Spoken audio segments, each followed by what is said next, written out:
Next up for Zodiacs this week is Virgo. So, what's going on with your Virgos this week? First, we got engaging with fears and doubts, examining self-identity, and activating empathic magic. Interesting, Virgos. It's an introspective week. So there might be some projects that you are working on as a Virgo. I'm not surprised. But really opening yourself up is kind of scary. It's actually giving me some chest tightening right now. You definitely need to release some of that pressure in your heart space. It almost feels like a bubble, like a little fear bubble. So pop the bubble.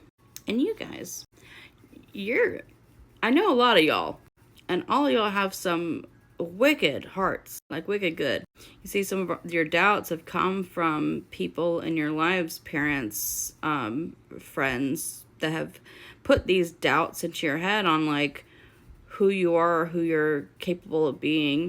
The funny thing is that you always have this like extra-ness about what you're capable of doing.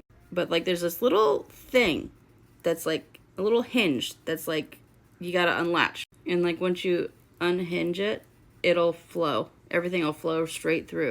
It looks like a little rusty hinge. And it feels like almost ghosts of yourself, like other versions of you that you're not those people anymore. It's like the ghosts of old you come in and creep in. And that's what puts doubt on you. And that's where the self-exploration comes in. So we talk about inner child work, inner teenager work. And yes, that I would say work on that if you haven't worked on that. Or if you haven't looked at it in a while. But this old self could even be from a couple months ago. You see, there's so much energy fluidity. Energy changes constantly, even throughout the day. Who you are today isn't even where you were yesterday. Because you're constantly making decisions on where you want to be in your life and who you want to be for yourself and your family. There is a lot of fear when it comes to your family too.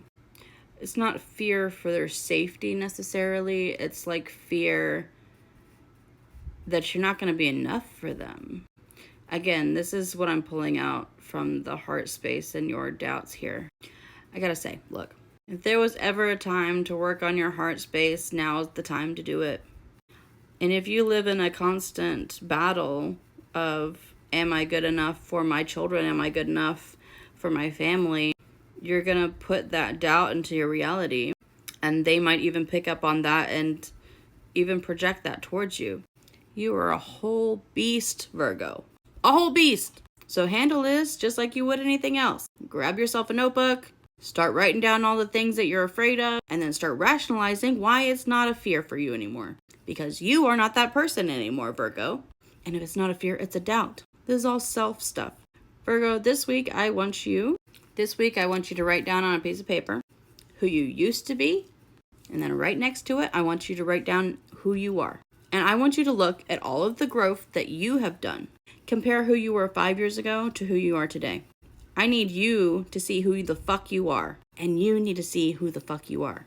Then I want your little Virgo booties to get to work. There's a lot to be done. And y'all have a big role.